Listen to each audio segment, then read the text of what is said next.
Bonjour à tous, voici la deuxième vidéo making of de l'épisode 36 de mon webcomic Joe que je fais avec Soyouz. Lisez Joe, Joe c'est bon pour la santé, tous les liens sont dans la description, on est sur Blogspot, sur DeviantArt, sur Tumblr, en anglais, en français, on est partout, donc lisez Joe. Donc cette étape c'est l'étape de la 3D que je mets dans les strips, alors j'utilise la 3D principalement pour les décors mais j'utilise aussi pour les vaches. Parce que les cornes des vaches c'est très compliqué à dessiner en perspective, donc je me suis fait une petite modélisation de vache que j'utilise. Donc dans ce strip il n'y a pas de vache, donc ce sera pour les décors. Donc la première étape c'est je vais isoler sur des fichiers séparés les cases qui ont besoin de 3D. Donc je suis dans Photoshop là, je copie-colle les cases et je les enregistre bien nommées, etc., bien numérotées, pour pouvoir les retrouver facilement dans des fichiers à part. Ça c'est la première chose.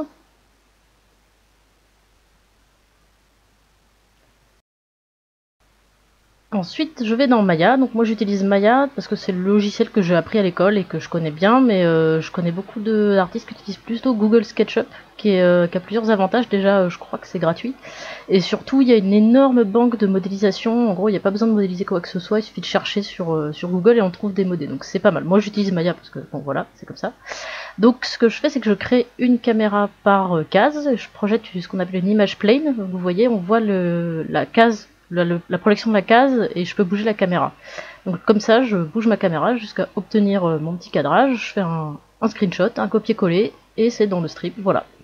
Je l'ajuste et ça me sert de gabarit.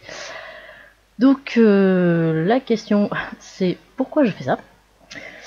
Donc au début j'utilisais pas de 3D pour les décors, je les faisais à la main, donc je me mettais des grilles de perspective dans Photoshop, ce qui est pas une mauvaise méthode, hein, ça marche plutôt bien en soi.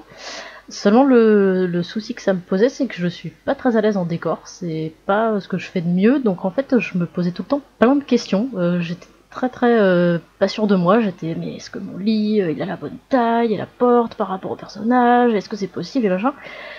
Donc ça me posait des problèmes d'inconfort psychologique en fait, on va dire. Donc et on a décidé à utiliser vraiment la 3D, c'est aux alentours du strip 10, je crois, quand Alex et Joe arrivent en ville, il y a un changement de décor.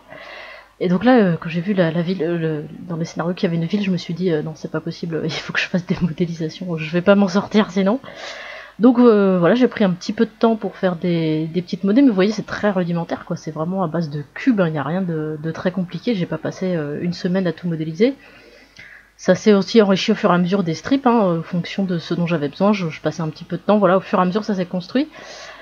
Alors, anecdote rigolote, les meubles que vous voyez là, c'était des petites modélisations que j'avais faites au moment où j'ai déménagé. C'était pour voir comment j'allais aménager mon appartement. Donc j'avais fait des modélisations de meubles à l'échelle et tout. Donc ce sont des meubles Ikea. Voilà, sachez-le. Donc je les ai réutilisés pour l'intérieur du ranch. Par contre, donc l'avantage de la 3D, c'est que ça va plutôt vite. Enfin là, vous voyez, je passe environ 50 minutes à faire ça, donc c'est quand même gros gain de temps. En revanche, c'est à double tranchant, c'est-à-dire que parfois je vais bloquer un peu dans le logiciel 3D pour chercher un cadrage, à bouger la caméra un petit peu plus, un petit peu moins, etc. Est-ce que je vais pas, enfin, hésiter, perdre un peu de temps, on va dire. Et aussi, il y a des choses qu'on va faire spontanément en dessin qui sont plus compliquées à voir en 3D techniquement, parce que par exemple en dessin on va instinctivement faire des rapports de proportion entre premier plan et deuxième plan pour donner un effet qu'en 3D il faut jouer sur la focale pour l'obtenir, c'est un peu plus compliqué. Donc ce que je fais, c'est que ça me sert vraiment surtout j'essaie de m'en servir plus comme d'une béquille, d'un gabarit, vraiment pour avoir une bonne perspective, être certaine que ma table est à la bonne taille et que mes personnages sont bien dans le décor. Et disons que je peux dormir tranquille en faisant mes décors, mais si je vois qu'il y a un truc dans mon dessin que je peux pas obtenir dans la 3D, c'est pas grave, je vais le dessiner comme j'ai envie de le dessiner. Du moment que ça reste à peu près cohérent, ce qui est important c'est mon intention de base, j'essaye de rester quand même surtout fidèle à mon intention de mon petit thumbnail pourri que vous avez vu dans la vidéo précédente.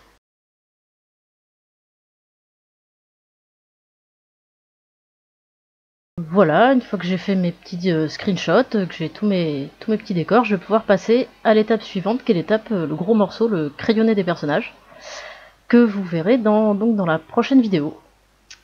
Voilà, donc j'espère que ça vous a plu.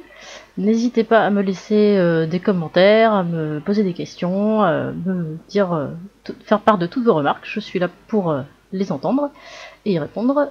Et je vous dis à bientôt et surtout, lisez Joe!